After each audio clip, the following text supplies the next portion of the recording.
एक मां ने क्यों किया अपने ही बेटा से विवाह, अद्भुत कहानी। जय श्री कृष्णा मित्रों, आज की वीडियो में जो हम आपको कहानी सुनने के लिए जा रहे हैं, एक कहानी बहुत ही अद्भुत कहानी है। इस कहानी में दोस्तों जानेंगे कि एक मां ने बेटा के साथ विवाह किया था। वह कौन थी जिस मां ने अपने पुत्र के साथ विवाह किया, और ऐसा उसे मां के साथ में क्यों हुआ जो मां ने अपने बेटे के साथ विवाह किया। क्योंकि मित्रों, यह कहानी बहुत ही अद्भुत रहस्यमयी कहानी है। लिए मित्रों जानते हैं, इस कहानी में मां बेटे के विवाह के बाद यह सुनकर के आप हैरान तो हो गए होंगे दोस्तों की मां बेटे का कैसे विवाह हो सकता है, क्योंकि मां बेटे का तो अलग ही रिश्ता होता है। मां बेटे का इस संसार में बहुत ही पवित्र रिश्ता होता है। लेकिन ऐसा भी क्या हो सकता है जो एक मां अपने पुत्र के साथ विवाह कर सकती है? ऐसा तो असंभव है। लेकिन मित्रों, इस कहानी में है, हम आपको वही बताएंगे कि एक मां के साथ में ऐसा कैसे संभव हुआ कि जो अपने बेटे के साथ विवाह किया। तो लिए मित्रों, गौर करते हैं इस कहानी की ओर। बस आपसे निवेदन है कि हमारी वीडियो की समाप्ति होने तक आप हमारे इस चैनल पर बने रहे। और यदि आपने हमारा चैनल सब्सक्राइब नहीं किया है मित्रों, तो आपसे अनुरोध करता हूं और निवेदन करता हूं कि आप हमारे चैनल को भी सब्सक्राइब जरूर कर लेना। बेल आइकन घंटी को भी अवश्य ढाबा देते, क्योंकि मित्रों आपका एक सब्सक्राइब हमारे लिए बहुत महत्वपूर्ण है। लिए मित्रों, इस कहानी की ओर बढ़ते हैं। फिर ये बंधु, एक समय की बात है, एक बेमाता थी। मैं माता को तो आप लोग जानते ही हैं कि मैं माता जो है सबका भाग्य लिखती है, सबका नसीब लिखती है, सबकी किस्मत को बनाती है। उसने कुछ लिख रही थी और मिट्टी से जमीन पर कुछ लिखने लगी और लिख करके उसको बिगड़ने लगी। दोस्तों, उन्हें बेमाता की एक बेटी थी, वह वहीं पर खेल रही थी और यह सब कुछ अपनी मां को करते हुए देख रही थी। वह छोटी थी। जब बेमाता की बेटी ने ऐसा अपनी मां को करते हुए देखा तो भाई बेटी भाग करके आई और अपनी माता बेमाता से पूछने लगी, माता, ये आप क्या कर रही है? इस जमीन पर क्या लिख रही है और लिख करके फिर क्यों मिटा रही हैं? दोस्तों, तब मैं माता ने अपनी बेटी को समझाया और कहा कि बेटी, मैं सबका नसीब, सबका भाग्य लिखती हूं, सबकी जोड़ी को लिखती हूं, जोड़ी को बनाती हूं और उसको बिगड़ी हूं। यही हमारा कम है। जब बेटी ने सुना कि हमारी माता सबका भाग्य लिखती है, सबकी किस्मत को लिखती है, तो बेटी बहुत ही प्रसन्न हुई। बेटी ने विचार किया कि मां, हमारी किस्मत, हमारा भाग्य सबसे ज्यादा अच्छा लिखेगी। उसके बाद में बेटी ने अपनी बेमाता माता से पूछा, मां, अब आप हमारे के बारे में बताएं। आपने हमारा भाग्य तो सबसे अच्छा, उज्जवल, अलग तरीके से ही लिखा होगा, क्योंकि मैं आपकी बेटी हूं। बता, हमें यह बताने की कृपा करें कि हमारा विवाह किसके साथ में होगा। आपने मेरे विवाह के बारे में क्या लिखा है? अपने बेटी के शब्दों को सुनकर के बेमाता बड़ा आश्चर्य में पड़ गई। मैं माता बता रहा नहीं चाहती थी। मैं माता जो थी वो चुपचाप हो गई। फिर बेटी ने फिर पूछा, माता, मैंने आपसे पूछा है कि हमारे विवाह के बारे में आपने क्या लिखा है? आप चुपचाप क्यों हो गई? क्या कारण है? मैं माता ने सब कहा। बेटी, अभी नहीं, जब तुम 18 साल की अवस्था में, यानी नौजवान अवस्था में जब पहुंच जाओ, तब हमसे पूछना, तब मैं तुमको बताऊंगी कि तुम्हारे विवाह के बारे में मैंने क्या लिखा है। दोस्तों, फिर मैं बेटी जो थी उसी समय का इंतजार करने लगी। सोचने लगी कि जब मैं जवान हो जाऊंगी, जब मैं 18 साल की हो जाऊंगी, तब मैं अपनी मां से बस से पूछूंगी। लेकिन भाई बेटी दोस्तों, भूल ही नहीं थी, उसे याद था, क्योंकि यह बात हमें अपनी मां से जरूर पूछनी है। क्योंकि मैंने हमारे विवाह के बारे में बताया क्यों नहीं, हमारे बारे में सुनकर के चुपचाप क्यों हो गई। दोस्तों, धीरे धीरे समय में हुई गुजरता हुआ चला गया। वो लड़की जो थी बेमाता की, नौजवान हो गई, 18 साल की लगभग हो चुकी थी। और बेमाता का तो रोज का कम था, सबके भाग्य को लिखना, सबकी जोड़ी को लिखना, उसको मिटाना। दोस्तों, मैं फिर लड़की एक दिन अपनी माता के पास में आती है, जो मैं माता का रोज का कम था, भाग को लिखना और मीठा अपनी बेमाता के पास कैसे ही लिखा होगा, क्योंकि मैं आपकी बेटी हूं। माता, आप हमें बताने की कृपा करें कि हमारे विवाह किसके साथ में लिखा हुआ है। जब बेटी ने पूछा तब बेमाता ने कहा, बेटी हां, आज मैं तुम्हें बताऊंगा। मैं माता कहने लगी, बेटी, तुम्हारा विवाह जो है तुम्हारे ही पुत्र के साथ में लिखा हुआ है। दोस्तों, बेमाता के जब ये शब्द सुने हैं तो वो बेटी घबरा, उसका चेहरा उदास हो गया और उसको क्रोध भी आ गया। और क्रोध में आकर के कहने लगी, माता, तो मां सत्य कहती हो, तुम झूठ बोलती हो। क्या तुमने हमारे भाग्य रिश्ता बनाया है? अरे तुम कैसी मां हो? मैं तो तुम्हारी बेटी हूं और तुमने इतना गंदा रिश्ता हमारी शादी में लिखा हुआ है कि मेरा विवाह पुत्र के साथ में होगा। जवाब दिया, हां बेटी, यही तुम्हारे भाग्य में लिखा हुआ है। तब मैं माता की लड़की कहने लगी, गुस्से में आकर के, माता, मैं तुम्हारी बात को सत्य मानती हूं, कभी सत्य नहीं मानूंगी। ऐसा नहीं हो सकता है, कभी हमारा विवाह अपने बेटे के साथ में नहीं होगा। मैं माता ने कहा, बेटी, चाहे तुम कितना भी क्रोध करो, चाहे कितनी भी गुस्सा करो, लेकिन मैंने जो लिख दिया भाई हो करके रहेगा। तुम्हारा विवाद तुम्हारे ही पुत्र के साथ में होगा। अपनी माता की शब्दों को सुनकर के भाई बेटी जो थी कहने लगी, माता, तो मैं शादी ही नहीं करूंगी, जीवन में शादी ही नहीं करूंगी। और जब शादी नहीं करूंगी तो हमारे संसार ही नहीं होगी। और जब मेरे बेटा ही नहीं होगा तो मेरा विवाह संतान के साथ में, यानी पुत्र के साथ में कैसे होगा। मैं माता ने कहा, बेटी, आप चाहे कुछ भी कहो, लेकिन जो मैंने लिख दिया वह होकर के रहेगा। दोस्तों, क्रोध में छटपटाती हुई, उठ पटाखे बातें करती हुई बेमाता की लड़की वहां से चली गई। इधर क्या होता है, बेमाता की लड़की ने विचार किया कि मैं गांव में नहीं रहूंगी और मैं जंगल में जाकर के कुटिया बनाकर के रहूंगी। मैं किसी भी इंसान की, किसी भी पुरुष की कभी सूरत ही नहीं देखूंगी, ना अपने ऊपर परछाई पड़ने दूंगी। देखे हमारे संतान, हमारा पुत्र कैसे हो जाएगा। ये सोच करके मैं माता की लड़की दोस्तों जो थी वो जंगल में जाकर के कुटिया बना करके रहने लगी, और ऐसी जगह पर जाकर कुटिया बना करके रही है जहां कोई भी पुरुष नहीं जाता था। वो सोचती थी कि मैं अपनी सूरत किसी भी इंसान को नहीं दिखाऊंगी, न किसी पुरुष की सूरत देखूंगी, अर्थात परछाई भी कभी नहीं पड़ने। दोस्तों, इसी तरीका से उसका समय जंगल में गुजर रहा था। एक समय क्या होता है कि एक आरशी जोध, वो उसी जंगल के रास्ते से जा रहे उनके लिए बहुत भयानक प्यास भी लगी हुई थी और भूख भी लगी हुई थी। प्यास की वजह से आरशी बहुत व्याकुल हो रही थी। उन्हें उसी जंगल में कुटिया दिखाई दी। बैरसी उसे कुटिया के पास में पहुंचे हैं। विचार किया है कि इसमें जरूर कोई रहता होगा जिसके सारे से हमको पानी मिल जाएगा, हमें भोजन मिल जाएगा, हमारी भूख शांत हो जाएगी, मेरी प्यास भी शांत हो जाएगी। और कुटिया के पास में जब पहुंचे हैं, उन्होंने दरवाजा खटखटाया, आवाज लगाई और कहा है कि मैं प्यार से व्याकुल हूं, बगैर पानी के मेरे प्राण निकल जाएंगे। अगर कोई अंदर है तो हमें पानी पिला दो। दोस्तों की लड़की ने किवाड़े खोले, लेकिन अपना चेहरा पूरी तरह से ढाका हुआ था, क्योंकि मैं सूरत देखना नहीं चाहती थी और ना दिखाना चाहती थी। अंदर से उसने जल का भरा हुआ घड़ा निकाला और दरवाजे से बाहर ला करके रख दिया और अंदर घुस गई और कहा है कि निस पानी पी लो दोस्तों। आरशी ने तब उसके घड़े से पानी पिया, तब उनकी प्यास शांत हुई। उसके बाद में उसने अंदर से ही भोजन ला करके खिलाया है, आरशी के लिए बाहर रख दिया और फिर अंदर चली गई और कहा है कि महाराज भोजन कर लो दोस्तों। आरशी को नहीं मालूम था कि ये कुमारी लड़की है। उन्होंने जब भोजन किया और पानी पिया, मैं बहुत ही उसे लड़की से प्रसन्न हुए और जाते समय उन्होंने आशीर्वाद दिया है कि जा बेटी, मैं तुझे आशीर्वाद देता हूं कि तेरे गर्म से बहुत ही अच्छा पुत्र पैदा होगा। दोस्तों, ये आशीर्वाद देकर के मैं जो आरशिद वहां से चले जाते हैं। इधर दोस्तों, आरशी के आशीर्वाद के प्रभाव से उसे लड़की ने उसको मारी। लड़की ने, जो बेमाता की लड़की थी, उसने गर्भ धारण किया और समय के अनुसार उसने अपने से एक लड़के को जन्म दिया। और जब उसने लड़के को देखा तो विचार करने लगी, कई बेमाता की बात कही हुई सत्य ना हो जाए। उसने सोचा कि हमें इस लड़के को नहीं रखूंगी, इस लड़के को खत्म कर दी। अब दोस्तों, आप सोच रहे होंगे कि बिना बी के पौधा यूं कैसे सकता है। तो दोस्तों, मैं आपको एक बात बताता हूं, क्योंकि सृष्टि जो होती है वो दो ही प्रकार की सृष्टि होती है, एक अमेठी सृष्टि और एक मिथुन सृष्टि। अमेठी सृष्टि जो होती है वह आशीर्वाद से होती है। हमें तुम सृष्टि से ही, यानी आशीर्वाद से ही संतान पैदा होती है, और मैं तो सृष्टि से, पति पत्नी में मैट्रिकियां होती है, तब संतान होती है।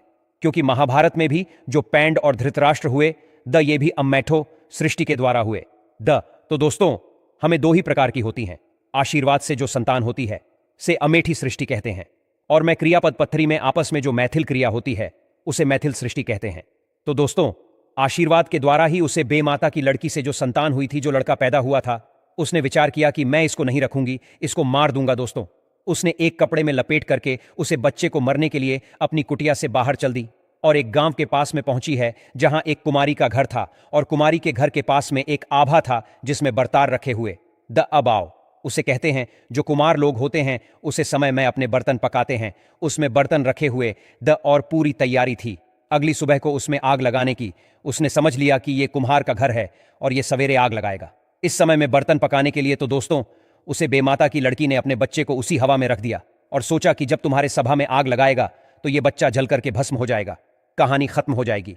देखे हमारा विवाह बेटे के साथ में कैसे होता है, देखे हमारी माता जय माता की बात कही हुई सत्य कैसे होती है। ये सोच करके उसने बच्चे को हवा में रख दिया और चुपचाप रात्रि में ही अपनी कुटिया में चली।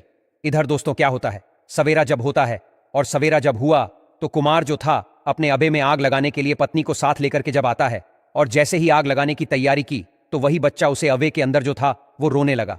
उन कुमार और कुमारी के लिए आवाज सुनाई दी, इसके अंदर कोई बच्चा रो रहा है तुम्हें। आश्चर्य में पद गए और उन्होंने क्या किया, आग लगाने से पहले ही उसे सभा को खोला तो उसमें से एक बच्चा निकाला। दोस्तों, उन कुमार और कुमारी के घर में भी कोई संतान नहीं थी।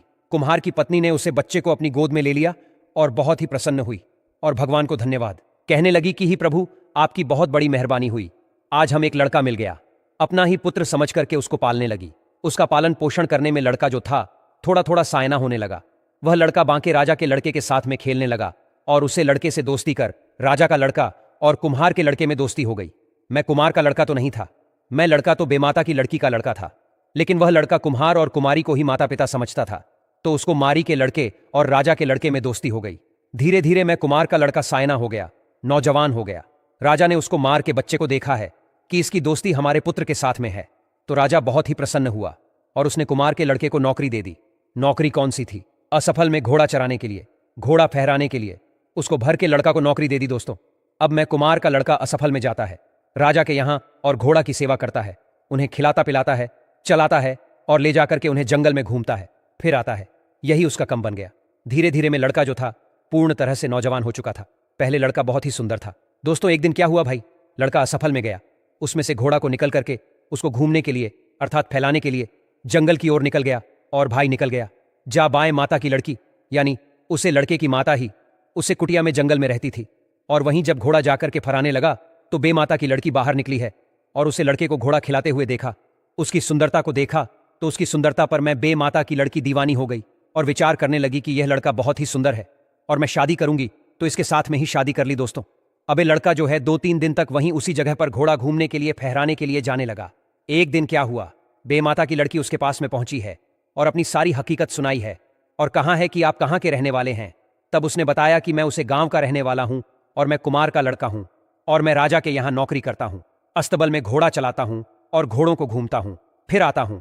लेकिन तुम्हारा ये पूछने से क्या मतलब है। तब उसे बेमाता की लड़की ने कहा, मैं तुम्हारे साथ में विवाह करना चाहती हूं, तुम्हारे बगैर नहीं रह सकती हूं, तुम्हारे बगैर नहीं जी सकती हूं। जवाब भी अगर हमारे माता पिता कह देंगे तब मैं तुम्हारे साथ शादी कर लूंगा। मैं माता की लड़की ने कहा, ठीक है तुम जाओ और मेरे बारे में अपने माता पिता को बताओ। दोस्तों, मैं लड़का जो था घोड़ा को ले जाता है, असफल में छोड़ता है और शाम के समय सारी हकीकत जंगल की बताता है और कहता है माता पिता से कि जंगल में एक लड़की रहती है और वो हमसे विवाह करना चाहती है और वो हमारे बगैर जीना भी नहीं चाहती है। मैं क्या करूं पिताजी। दोस्तों, कुमार ने अपने बच्चे के ये शब्द सुने हैं तो कुमार राजा के पास में पहुंचा है और सारी बात बताई है कि जंगल में कोई लड़की रहती है और वह मेरे लड़के पर दीवानी है, विवाह करना चाहती है। महाराज मैं क्या करूं। राजा रे जवाब दिया, ठीक है चलो जंगल में चलते हैं।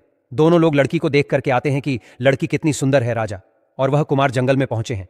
वहीं कुटिया के पास में जहां बड़े बड़े माता की लड़की सुंदर थी और बैठी हुई थी, बाहर राजा ने जाकर के पूछा, क्या आप इसको मार के लड़के से विवाह करना चाहती हैं।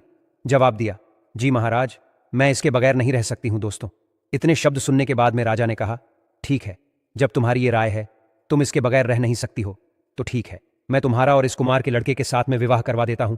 तो दोस्तों, राजा और वे कुमार अपने घर जाते हैं और विवाह की तैयारी होती है। राजा ने मैं माता की लड़की का विवाह उस कुमार के लड़के के साथ में करवा दिया।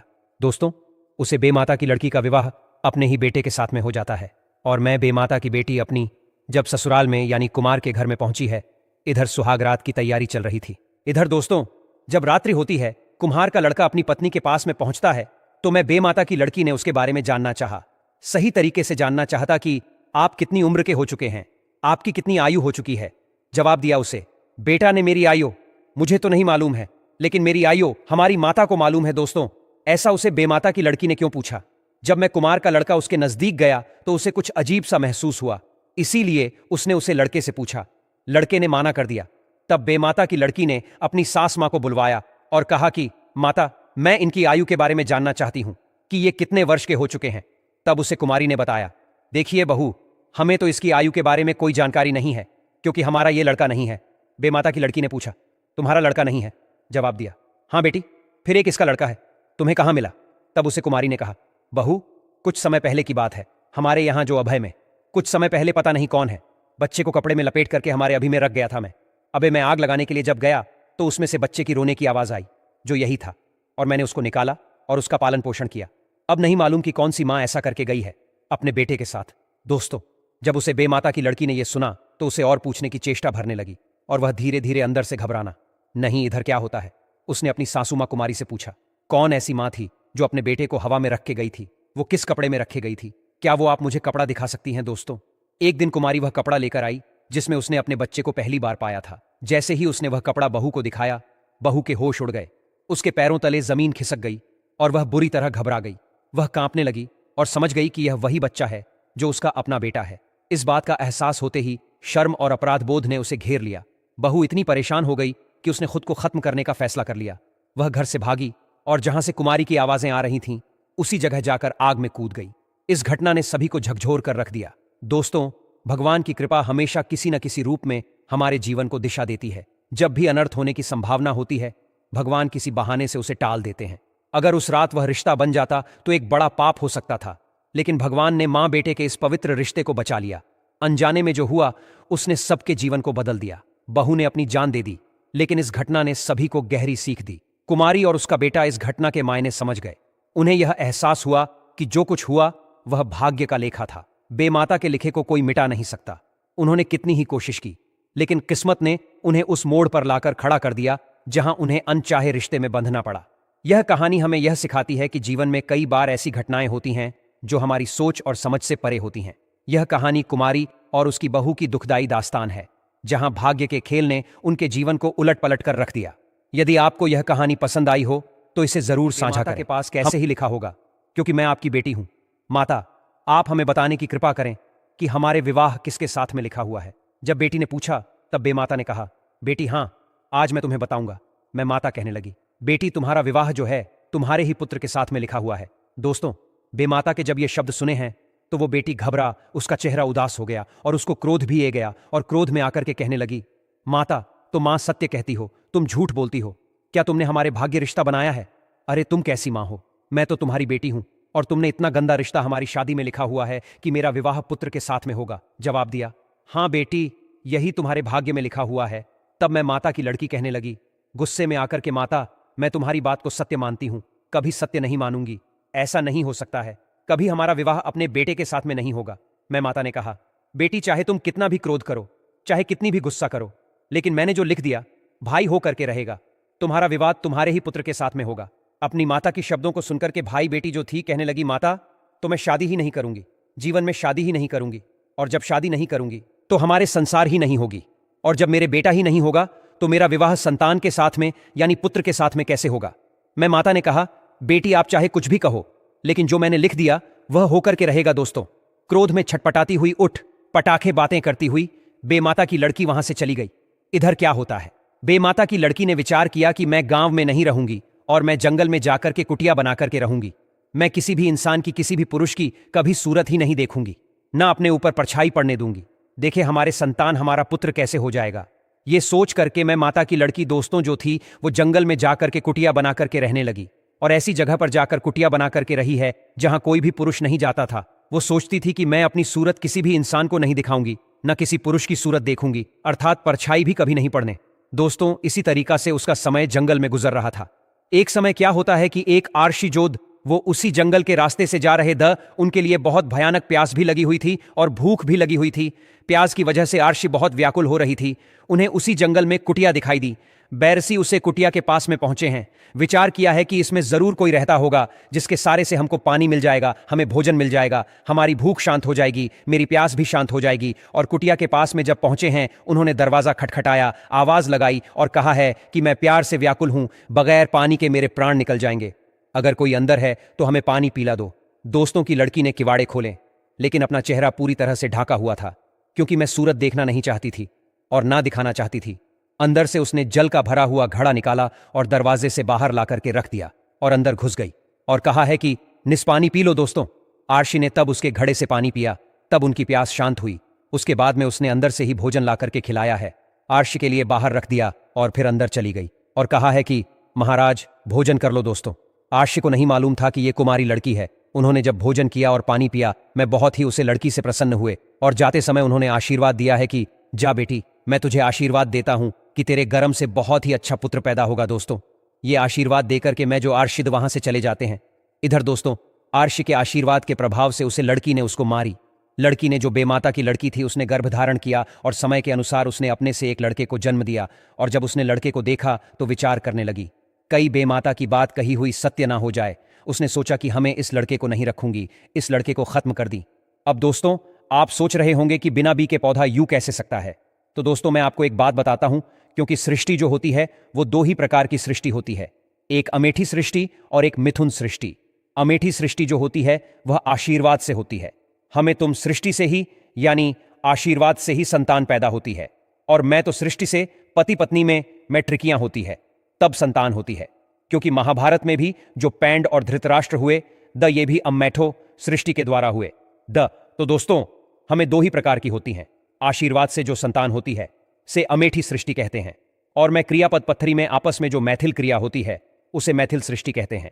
तो दोस्तों, आशीर्वाद के द्वारा ही उसे बेमाता की लड़की से जो संतान हुई थी, जो लड़का पैदा हुआ था, उसने विचार किया कि मैं इसको नहीं रखूंगी, इसको मार दूंगा। दोस्तों, उसने एक कपड़े में लपेट करके उसे बच्चे को मरने के लिए अपनी कुटिया से बाहर चल दी और एक गांव के पास में पहुंची है जहां एक कुमारी का घर था और कुमारी के घर के पास में एक आभा था जिसमें बर्तार रखे हुए द अबाव उसे कहते हैं। जो कुमार लोग होते हैं उसे समय में अपने बर्तन पकाते हैं। उसमें बर्तन रखे हुए द और पूरी तैयारी थी अगली सुबह को उसमें आग लगाने की।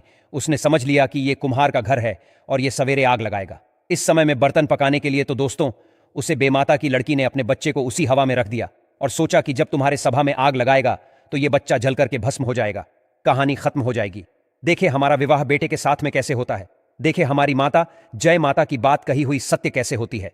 ये सोच करके उसने बच्चे को हवा में रख दिया और चुपचाप रात्रि में ही अपनी कुटिया में चली। इधर दोस्तों क्या होता है, सवेरा जब होता है और सवेरा जब हुआ तो कुमार जो था अपने अबे में आग लगाने के लिए पत्नी को साथ लेकर के जब आता है और जैसे ही आग लगाने की तैयारी की तो वही बच्चा उसे अवे के अंदर जो था वो रोने लगा। उन कुमार और कुमारी के लिए आवाज सुनाई दी, इसके अंदर कोई बच्चा रो रहा है तुम्हें। आश्चर्य में पड़ गए और उन्होंने क्या किया, आग लगाने से पहले ही उसे सभा को खोला तो उसमें से एक बच्चा निकाला। दोस्तों उन कुमार और कुमारी के घर में भी कोई संतान नहीं थी।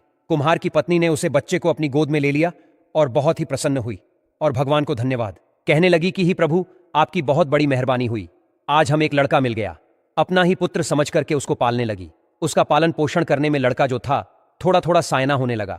वह लड़का बांके राजा के लड़के के साथ में खेलने लगा और उसे लड़के से दोस्ती कर राजा का लड़का और कुम्हार के लड़के में दोस्ती हो गई। मैं कुमार का लड़का तो नहीं था, मैं लड़का तो बेमाता की लड़की का लड़का था, लेकिन वह लड़का कुम्हार और कुमारी को ही माता पिता समझता था तो उसको मारी के लड़के और राजा के लड़के में दोस्ती हो गई। धीरे धीरे मैं कुमार का लड़का सायना हो गया, नौजवान हो गया। राजा ने उसको मार के बच्चे को देखा है कि इसकी दोस्ती हमारे पुत्र के साथ में है तो राजा बहुत ही प्रसन्न हुआ और उसने कुमार के लड़के को नौकरी दे दी। नौकरी कौन सी थी, असफल में घोड़ा चराने के लिए, घोड़ा फहराने के लिए उसको भर के लड़का को नौकरी दे दी। दोस्तों अब मैं कुमार का लड़का असफल में जाता है राजा के यहां और घोड़ा की सेवा करता है, उन्हें खिलाता पिलाता है, चलाता है और ले जाकर के उन्हें जंगल में घूमता है, फिर आता है। यही उसका काम बन गया। धीरे धीरे में लड़का जो था पूर्ण तरह से नौजवान हो चुका था। पहले लड़का बहुत ही सुंदर था। दोस्तों एक दिन क्या हुआ भाई, लड़का असफल में गया, उसमें से घोड़ा को निकल करके उसको घूमने के लिए अर्थात फैलाने के लिए जंगल की ओर निकल गया और भाई निकल गया। जा बाएं माता की लड़की यानी उसे लड़के की माता ही उसे कुटिया में जंगल में रहती थी और वहीं जब घोड़ा जाकर के फराने लगा तो बेमाता की लड़की बाहर निकली है और उसे लड़के को घोड़ा खिलाते हुए देखा। उसकी सुंदरता को देखा तो उसकी सुंदरता पर मैं बेमाता की लड़की दीवानी हो गई और विचार करने लगी कि यह लड़का बहुत ही सुंदर है और मैं शादी करूंगी तो इसके साथ में ही शादी कर ली। दोस्तों अबे लड़का जो है 2-3 दिन तक वहीं उसी जगह पर घोड़ा घूमने के लिए फहराने के लिए जाने लगा। एक दिन क्या हुआ, बेमाता की लड़की उसके पास में पहुंची है और अपनी सारी हकीकत सुनाई है और कहा है कि आप कहाँ के रहने वाले हैं। तब उसने बताया कि मैं उसे गांव का रहने वाला हूं और मैं कुमार का लड़का हूं और मैं राजा के यहां नौकरी करता हूं, अस्तबल में घोड़ा चलाता हूं और घोड़ों को घूमता हूं, फिर आता हूं, लेकिन तुम्हारा ये पूछने से क्या मतलब है। तब उसे बेमाता की लड़की ने कहा, मैं तुम्हारे साथ में विवाह करना चाहती हूं, तुम्हारे बगैर नहीं रह सकती हूं, तुम्हारे बगैर नहीं जी सकती हूं। जवाब भी अगर हमारे माता पिता कह देंगे तब मैं तुम्हारे साथ शादी कर लूंगा। मैं माता की लड़की ने कहा, ठीक है तुम जाओ और मेरे बारे में अपने माता पिता को बताओ। दोस्तों मैं लड़का जो था घोड़ा को ले जाता है, असफल में छोड़ता है और शाम के समय सारी हकीकत जंगल की बताता है और कहता है माता पिता से कि जंगल में एक लड़की रहती है और वो हमसे विवाह करना चाहती है और वो हमारे बगैर जीना भी नहीं चाहती है। मैं क्या करूं पिताजी। दोस्तों कुमार ने अपने बच्चे के ये शब्द सुने हैं तो कुमार राजा के पास में पहुंचा है और सारी बात बताई है कि जंगल में कोई लड़की रहती है और वह मेरे लड़के पर दीवानी है, विवाह करना चाहती है। महाराज मैं क्या करूं। राजा रे जवाब दिया, ठीक है चलो जंगल में चलते हैं। दोनों लोग लड़की को देख करके आते हैं कि लड़की कितनी सुंदर है। राजा और वह कुमार जंगल में पहुंचे हैं, वहीं कुटिया के पास में जहां बड़े बड़े माता की लड़की सुंदर थी और बैठी हुई थी। बाहर राजा ने जाकर के पूछा, क्या आप इसको मार के लड़के से विवाह करना चाहती हैं। जवाब दिया, जी महाराज मैं इसके बगैर नहीं रह सकती हूं। दोस्तों इतने शब्द सुनने के बाद में राजा ने कहा, ठीक है जब तुम्हारी ये राय है तुम इसके बगैर रह नहीं सकती हो तो ठीक है, मैं तुम्हारा और इस कुमार के लड़के के साथ में विवाह करवा देता हूं। तो दोस्तों राजा और वे कुमार अपने घर जाते हैं और विवाह की तैयारी होती है। राजा ने मैं माता की लड़की का विवाह उसको मार के लड़के के साथ में करवा दिया। दोस्तों उसे बेमाता की लड़की का विवाह अपने ही बेटे के साथ में हो जाता है और मैं बेमाता की बेटी अपनी जब ससुराल में यानी कुमार के घर में पहुंची है, इधर सुहागरात की तैयारी चल रही थी। इधर दोस्तों जब रात्रि होती है, कुम्हार का लड़का अपनी पत्नी के पास में पहुंचता है तो मैं बेमाता की लड़की ने उसके बारे में जानना चाहा, सही तरीके से जानना चाहता कि आप कितनी उम्र के हो चुके हैं, आपकी कितनी आयु हो चुकी है। जवाब दिया उसे बेटा ने मेरी आयु, मुझे तो नहीं मालूम है, लेकिन मेरी आयु हमारी माता को मालूम है। दोस्तों, ऐसा उसे बेमाता की लड़की ने क्यों पूछा? जब मैं कुमार का लड़का उसके नजदीक गया तो उसे कुछ अजीब सा महसूस हुआ, इसीलिए उसने उसे लड़के से पूछा। लड़के ने माना कर दिया। तब बेमाता की लड़की ने अपनी सास मां को बुलवाया और कहा कि माता, मैं इनकी आयु के बारे में जानना चाहती हूं कि ये कितने वर्ष के हो चुके हैं। तब उसे कुमारी ने बताया, देखिए बहू, हमें तो इसकी आयु के बारे में कोई जानकारी नहीं है, क्योंकि हमारा ये लड़का नहीं है। बेमाता की लड़की ने पूछा, तुम्हारा लड़का नहीं है? जवाब दिया, हाँ बेटी। फिर एक किसका लड़का है? तुम्हें कहां मिला? तब उसे कुमारी ने कहा, बहू, कुछ समय पहले की बात है। हमारे यहां जो अभय में कुछ समय पहले पता नहीं कौन है, बच्चे को कपड़े में लपेट करके हमारे अभी में रख गया था। अबे मैं आग लगाने के लिए जब गया तो उसमें से बच्चे की रोने की आवाज आई, जो यही था, और मैंने उसको निकाला और उसका पालन पोषण किया। अब नहीं मालूम कि कौन सी मां ऐसा करके गई है अपने बेटे के साथ। दोस्तों, जब उसे बेमाता की लड़की ने यह सुना तो उसे और पूछने की चेष्टा भरने लगी, और वह धीरे धीरे अंदर से घबराना, नहीं इधर क्या होता है, उसने अपनी सासू मां कुमारी से पूछा। कौन ऐसी मां थी जो अपने बेटे को हवा में रख के गई थी? वो किस कपड़े में रखे गई थी? क्या वो आप मुझे कपड़ा दिखा सकती हैं? दोस्तों, एक दिन कुमारी वह कपड़ा लेकर आई जिसमें उसने अपने बच्चे को पहली बार पाया था। जैसे ही उसने वह कपड़ा बहू को दिखाया, बहू के होश उड़ गए। उसके पैरों तले जमीन खिसक गई और वह बुरी तरह घबरा गई। वह कांपने लगी और समझ गई कि यह वही बच्चा है जो उसका अपना बेटा है। इस बात का एहसास होते ही शर्म और अपराध बोध ने उसे घेर लिया। बहू इतनी परेशान हो गई कि उसने खुद को खत्म करने का फैसला कर लिया। वह घर से भागी और जहां से कुमारी की आवाजें आ रही थीं, उसी जगह जाकर आग में कूद गई।